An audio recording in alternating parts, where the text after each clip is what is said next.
ರಾಜ್ಯದ ಅಭಿವೃದ್ಧಿಯೇ ನಮ್ಮ ಸರ್ಕಾರದ ಅಜೆಂಡಾ. ರಾಯರೆಡ್ಡಿ ಸುನಾಮಿ ಅಲೆಯಂತೆ ಕ್ಷೇತ್ರದ ಅಭಿವೃದ್ಧಿ. ಸಿಎಂ ಸಿದ್ದರಾಮಯ್ಯ ಅವರ ನೇತೃತ್ವದ ಸರ್ಕಾರ ಜನಪರ ಯೋಜನೆಗಳನ್ನು ನೀಡುತ್ತಾ ಇದ್ದು, ರಾಜ್ಯದ ಅಭಿವೃದ್ಧಿಯೇ ನಮ್ಮ ಸರ್ಕಾರದ ಅಜೆಂಡಾವಾಗಿದೆ ಅಂತ ಶಾಸಕ ಬಸವರಾಜ ರಾಯರೆಡ್ಡಿ ಅವರು ಹೇಳಿದರು. ಅವರು ಕುಕ್ನೂರು ಪಟ್ಟಣದ ಎಪಿಎಂಸಿಯಲ್ಲಿ 7.30 ಕೋಟಿ ರೂಪಾಯಿ ವೆಚ್ಚದ ಕೋಲ್ಡ್ ಸ್ಟೋರೇಜ್ ಘಟಕ ಹಾಗೂ ಸಿಸಿ ರಸ್ತೆಗಳ ಭೂಮಿ ಪೂಜೆ, ಜೆಸ್ಕಾಂ ಕಾರ್ಯ ಮತ್ತು ಪಾಲನಾ ಉಪವಿಭಾಗ ಕಚೇರಿ ಉದ್ಘಾಟನೆ ಹಾಗೂ ತಾಲೂಕಿನ ತಿಪ್ಪರಸನಾಳ ಗ್ರಾಮದಲ್ಲಿ ಅಲ್ಪಸಂಖ್ಯಾತರ ಮೊರಾರ್ಜಿ ದೇಸಾಯಿ ಬಾಲಕಿಯರ ಪಿಯು ಕಾಲೇಜಿನ ವಸತಿ ಕಟ್ಟಡದ ಉದ್ಘಾಟನೆಯನ್ನು ನೆರವೇರಿಸಿ ಮಾತನಾಡಿದರು. ಯಲಬುರ್ಗಾ ಕ್ಷೇತ್ರದಲ್ಲಿ ಅಭಿವೃದ್ಧಿ ಕಾರ್ಯಗಳು ಸುಮಾನಿ ರೀತಿಯಲ್ಲಿ ನಡೀತಾ ಇವೆ. ಕ್ಷೇತ್ರದಲ್ಲಿ ಕೆರೆ ತುಂಬಿಸುವ ಯೋಜನೆಗಳಿಗೆ ಜನರು ಜಮೀನು ನೀಡಿ ಸಹಕರಿಸುವ ಅಗತ್ಯ ಇದೆ ಅಂತ ಹೇಳಿದರು. ವಿರೋಧ ಪಕ್ಷಗಳಿಗೆ ವಿರೋಧ ಮಾಡಲು ಬೇರೆ ವಿಷಯಗಳೇ ಇಲ್ಲ. ಹಾಗಾಗಿ ಈಗಾಗಲೇ ರದ್ದಾಗಿರುವ ಮುಡಾ ವಿಷಯವನ್ನು ಇಟ್ಟುಕೊಂಡು ಪಾದಯಾತ್ರೆಯನ್ನ ಮಾಡ್ತಿದ್ದಾರೆ. ನನ್ನ ಸರ್ಕಾರ 5 ಗ್ಯಾರಂಟಿ ಯೋಜನೆಗಳಿಗೆ ಸುಮಾರು 60,000 ಕೋಟಿ ರೂಪಾಯಿ 1 ವರ್ಷಕ್ಕೆ ಖರ್ಚು ಮಾಡ್ತಾ ಇದೆ. ರಾಜ್ಯದ ಜನತೆಗೆ ನೀಡ್ತಾ ಇರುವ 10 ಕೆಜಿ ಅಕ್ಕಿ ಯೋಜನೆಯನ್ನು ದೇಶದ ಬೇರೆ ಯಾವ ರಾಜ್ಯದಲ್ಲೂ ಕೂಡ ನೀಡ್ತಾ ಇಲ್ಲ. ಮನಮೋಹನ್ ಸಿಂಗ್ ಅವರ ನೇತೃತ್ವದ ಯುಪಿಎ ಸರ್ಕಾರದ ಅವಧಿಯಲ್ಲಿ ಆಹಾರ ಭದ್ರತಾ ಕಾಯ್ದೆ ಜಾರಿಗೊಳಿಸಲಾಗಿದೆ. ಕಳೆದ ಲೋಕಸಭಾ ಚುನಾವಣೆ ನಿಮಿತ್ತ ನೀತಿ ಸಂಹಿತೆ ಇದ್ದ ಕಾರಣ 3-4 ತಿಂಗಳು ಯಾವುದೇ ಕಾಮಗಾರಿಗಳು ಮಾಡಲು ಆಗಲಿಲ್ಲ. ಕ್ಷೇತ್ರದಲ್ಲಿ 12 ಪ್ರೌಢಶಾಲೆ, 6 PU ಕಾಲೇಜುಗಳನ್ನು ಮಂಜೂರು ಮಾಡಿಸಿದ್ದೇನೆ. 15 ಬಸ್ ನಿಲ್ದಾಣ, 3 ಪ್ರಾಥಮಿಕ ಆರೋಗ್ಯ ಕೇಂದ್ರಗಳನ್ನು ಹಾಗೂ ತಹಶೀಲ್ದಾರ್ ಕಟ್ಟಡಕ್ಕೆ 30 ಕೋಟಿ ಅನುದಾನವನ್ನು ಸೇರಿದಂತೆ ಕುಕ್ನೂರಿನ ಕುಡಿಯುವ ನೀರಿನ ಯೋಜನೆಗೆ ಸಹ 210 ಕೋಟಿಯನ್ನು ಮಂಜೂರು ಮಾಡಿಸಿದ್ದೇನೆ ಅಂತ ಹೇಳಿದರು. ರಾಜ್ಯದಲ್ಲಿ ಪಂಪ್ಸೆಟ್ಗಳ ನಿರಂತರ ವಿದ್ಯುತ್ಗಾಗಿ ಸೋಲಾರ್. ರಾಜ್ಯದ 32 ಲಕ್ಷ ರೈತರ ಪಂಪ್ಸೆಟ್ಗೆ ಸೋಲಾರ್ ವಿದ್ಯುತ್ ನೀಡಲು ಈಗಾಗಲೇ ರಾಜ್ಯ ಸರ್ಕಾರ ಮುಂದಾಗಿದ್ದು 80% ರಿಯಾಯಿತಿಯಲ್ಲಿ ಸೋಲಾರ್ ಅಳವಡಿಕೆ ಮಾಡಿಕೊಳ್ಳಲಾಗುವುದು. ಗೃಹ ಜ್ಯೋತಿ 8,500 ಕೋಟಿ ಹಾಗೂ ರೈತರ ಪಂಪ್ಸೆಟ್ ಬಿಲ್ 13,000 ಕೋಟಿ ರೂಪಾಯಿ ಹಿಡಿದು ಒಟ್ಟು 22,000 ಕೋಟಿ ಹಣವನ್ನು ರಾಜ್ಯ ಸರ್ಕಾರವೇ ಪಾವತಿ ಮಾಡ್ತಾ ಇದೆ ಎಂದರು. ಸಂದರ್ಭದಲ್ಲಿ ಜೆಸ್ಕಾಂ ವ್ಯವಸ್ಥಾಪಕ ನಿರ್ದೇಶಕ ರವೀಂದ್ರ ಕರಲಿಂಗಣ್ಣವರ್, ಅಲ್ಪಸಂಖ್ಯಾತರ ಇಲಾಖೆ ಜಿಲ್ಲಾಧಿಕಾರಿ ಸುರೇಶ್ ಕೊಕ್ರೆ, ತಹಶೀಲ್ದಾರ್ ಪ್ರಾಣೇಶ್, ಇಒ ಸಂತೋಷ್ ಬಿರಾದಾರ್, ಎಪಿಎಂಸಿ ಕಾರ್ಯದರ್ಶಿ ಗುರುಸ್ವಾಮಿ, ಸಿಪಿಐ ಮೌನೇಶ್ವರ ಪಾಟೀಲ್, ಪ್ರಮುಖರಾದ ಬಸವರಾಜ ಉಳ್ಳಾಗಡ್ಡಿ, ಚಂದ್ರಶೇಖರಯ್ಯ ಹಿರೇಮಠ, ವೀರನಗೌಡ ಬಳ್ಳೂಟಗಿ, ಕೆರಿ ಬಸಪ್ಪ ನಿಡಗುಂದಿ, ಸತ್ಯನಾರಾಯಣಪ್ಪ ಹರಪನಹಳ್ಳಿ, ಮಂಜುನಾಥ ಕಡೆಮನಿ, ಸಿದ್ದಯ್ಯನ ಕಳಿಮಠ್, ಪಟ್ಟಣ ಪಂಚಾಯತ್ ಸದಸ್ಯರಾದ ಸಿರಾಜ್ ಕರಮುಡಿ, ಗಗನ್ ನೋಟುಗಾರ, ನೂರುದ್ದೀನ್ ಗುಡಿಹಿಂದಲ್ ಸೇರಿದಂತೆ ಅನೇಕರು ಈ ಸಂದರ್ಭದಲ್ಲಿ ಉಪಸ್ಥಿತರಿದ್ದರು. ವರದಿ ಪಂಚಯ್ಯ ಹಿರೇಮಠ್, ರಾಷ್ಟ್ರ ಕ್ರಾಂತಿ ನ್ಯೂಸ್, ಕುಕನೂರು.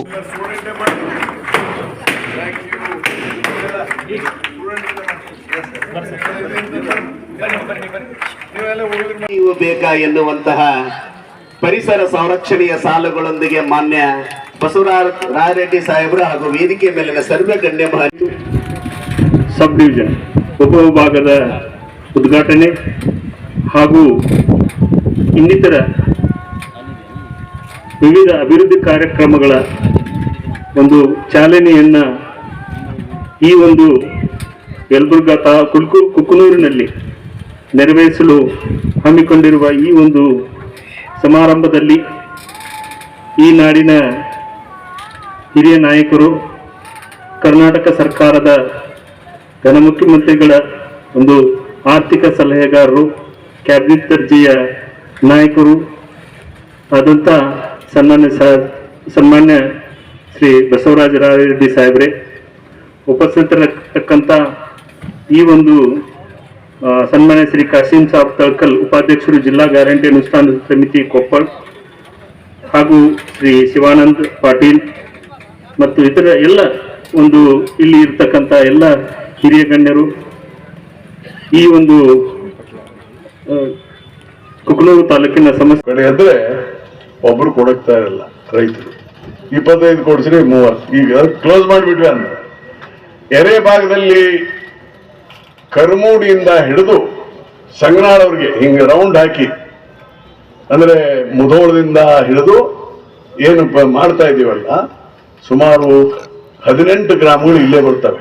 ಮುಧೋಳಿನಿಂದ ಕರ್ಮೂಡಿ, ಬಂಡ್ಯಾಳ, ತೊಂಡ್ಯಾಳ, ಸಿದ್ದೇಕೊಪ್ಪ, ಇವೆಲ್ಲ ಚಿಕನ್ ಕೊಪ್ಪ ಗೊತ್ತಾಯ್ತಲ್ಲ ನಮ್ಮ. ಹಿಂಗಾಗಿ ಇಟಗಿ ಮುಖಾಂತರ, ಮಂಡ್ಲಿಗೇರಿ ಮುಖಾಂತರ, ಬನ್ನಿಕೊಪ್ಪ ಹಿಡ್ಕೊಂಡು, ತಳಕಲ್ ಹಿಡ್ಕೊಂಡು ಅಪ್ ಟು ಸಂಗನಾಳ, ಇದೊಂದು ಸರ್ಕ್ಯೂಟ್. ಇಲ್ಲಿ ಯಾರು ಜಮೀನು ಕೊಡ್ರಪ್ಪ ಕೊಡಕ್ ತಯಾರ ಇಲ್ಲ. ಆದ್ರೆ ಅದೇ ಬೇರೆಯವ್ರಿಗೆ 8-9 ಲಕ್ಷಕ್ಕೆ ಮಾಡ್ತಾರೆ. ಸರ್ಕಾರ 15-20 ಕೊಡಿಸ್ರಿ, ಎದೇನ್ ಕೊಡ್ತಾರೆ? ಅದಕ್ಕೆ ಕೈ ಬಿಟ್ಬಿಟ್ವಿ ಈಗ ಆ ಊರುಗಳನ್ನಂದ್ರ. ಆ ಕೆರೆ ತುಂಬಿಸೋದು ಕೈ ಬಿಟ್ಟಿಲ್ಲ. ಆ ಊರಾಗ ಎಷ್ಟು ಕೆರೆ ಇದೋ ಅಷ್ಟಕ್ಕೆ ಮಾಡ್ತೇವೆ. 8 ಎಕರೆ 9 ಎಕರೆ. ಈಗ ನಾನು ಇದನ್ನ ಮಾಡಿಸ್ಬಿಟ್ಟೆ ಎಸ್ಟಿಮೇಟ್. ಒಟ್ಟು ಕರ್ಮೂಡಿಯಿಂದ ರಾಜೂರವರೆಗೆ ಬರೀ 200 ಎಕರೆ ಆಗುತ್ತೆ ಕೆರೆಗಳು, ಅಂದ್ರೆ 15 ಹಳ್ಳಿ ಆಗುತ್ತೆ. ನಾವೇನ್ ಮಾಡೋಣಪ್ಪ, ಅದಕ್ಕೆ ಇದ್ದ ಕೆರೆ ತುಂಬಿಸ್ತೇನೆ, ಇಲ್ಲದ್ರೆ ಕಾಯಕ್ಕಾಗಲ್ಲ, ಅದು ಬಜೆಟ್ ಹೋಗ್ಬಿಡ್ತದೆ ನೆಕ್ಸ್ಟ್ ಇಯರ್. ಆ ಸುಳ್ಳು ಇಲ್ಲ, ಆಮೇಲೆ ತೊಂದರೆ ಆಗಲ್ಲ. ಮತ್ ಇನ್ನೊಂದು ಪ್ರಮುಖವಾದಂತ ಯೋಜನೆ ರೈತರಿಗೆ ತಂದಿದ್ದೇವೆ. ಇದೆಲ್ಲ ರೈತರು ತಿಳ್ಕೋಬೇಕು. ರಾಜ್ಯಾದ್ಯಂತ ಏನು 32 ಲಕ್ಷ ಪಂಪ್ ಸೆಟ್ ಇದಾವೆ, ಆ ಎಲ್ಲ ರೈತರಿಗೆ ಸೋಲಾರ್ ವಿದ್ಯುತ್ ಅನ್ನ ಕೊಡಬೇಕು. 24 ಅವರ್ಸ್ ನೀವು ಎಲೆಕ್ಟ್ರಿಸಿಟಿ ಮಾಡ್ಕೊಂಡ್ರಪ್ಪ, ರಾತ್ರಿ ಕರೆಂಟ್ ಇದು ಮಾತ್ರ ಕೊಡ್ತಾರೆ, ನೀರಾವರಿ ಏನ್ ಮಾಡ್ಕೊಳ್ಳಿಕ್ಕೆ ತೊಂದರೆ ಆಗ್ತದೆ ರಾತ್ರಿ ಸಮಯ ಅನ್ನೋದಕ್ಕೆ ಈಗ ವಿಜ್ಞಾನ ಬೆಳೆದಿದೆ. ಸೋಲಾರ್ ಎಲೆಕ್ಟ್ರಿಸಿಟಿ ಸುಧಾರಣೆ ಆಗಿದೆ. ಹೀಗಾಗಿ ನಮ್ಮ ರಾಜ್ಯದಲ್ಲಿ ಬಹಳಷ್ಟು ಕಡೆ ಈಗ ಸಾಮೂಹಿಕವಾಗಿ ದೊಡ್ಡ ಪ್ರಮಾಣದಲ್ಲಿ ಸೋಲಾರ್ ಯೋಜನೆಗಳು ಬರ್ತಾ ಇದೆ. ಅದರಲ್ಲಿ ವಿಶೇಷವಾಗಿ ಪಾವಗಡದಲ್ಲಿ ಅತಿ ದೊಡ್ಡ ಸೋಲಾರ್ ಪ್ರಾಡಕ್ಟ್ಸ್ ವಿದ್ಯುತ್ ಅಂತ ತಯಾರು ಮಾಡಲಿಕ್ಕೆ ಪಾವಗಡದಲ್ಲಿ ದೊಡ್ಡದಾಗಿದೆ. ಇನ್ನು ಬೇರೆ ಬೇರೆ ಕಡೆ ಆಗಿದೆ. ಇವತ್ತು ನಮ್ಮ ತಾಲೂಕಿನಲ್ಲಿ ಹಲವಾರು ಕಡೆ ಸೋಲಾರ್ ಟಾಟಾದವರು ಪ್ರಾರಂಭ ಮಾಡ್ತಾ ಇದ್ದಾರೆ. ನಮ್ಮ ತಳಕಲ್ಲು, ಎರೆ ಭಾಗದಲ್ಲಿ, ಮುಧೋಳ ಎಲ್ಲ ಸ್ಟಾರ್ಟ್ ಆಗ್ತಾ ಇದೆ ಇನ್ನೊಂದು ಸ್ವಲ್ಪ ದಿವಸದಲ್ಲಿ ಕೊಪ್ಪಳದಲ್ಲಿ ಸೋಲಾರ್. ಮತ್ತು ಅದರ ಜೊತೆಗೆ ವಿಂಡ್ ಮಿಲ್ಸ್ ಬರ್ತಾ ಇದ್ದಾವೆ ಎಲ್ಲಾ ಕಡೆ.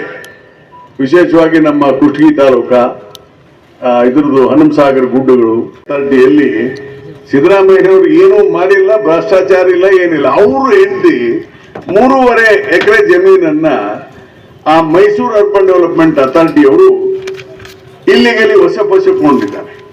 ಅವರು ಇದು ನಮ್ಮ ಜಮೀನು ಇದೆಯಲ್ಲ ಅಂತ ಹೇಳಿದ ಮೇಲೆ ಆಯ್ತು, ನಮಗೆ ಕಾಂಪೆನ್ಸೇಷನ್ ಬದಲಿ 50-50 ಅಂದ್ರೆ ನಿಮ್ಮ ಇದಕ್ಕೆ 50% ಇದು ಮಾಡ್ತೀವಲ್ಲ ಇಲ್ಲಿ ಜಾಯಿಂಟ್ ವೆಂಚರ್, ಅದಕ್ಕೆ ಎಲ್ಲಾ ಕಡೆ ಮಾಡ್ತಾರೆ. ಅದನ್ನು ಮಾಡಿದ್ದು ಇನ್ನೊಂದು ಸರ್ಕಾರವೇ.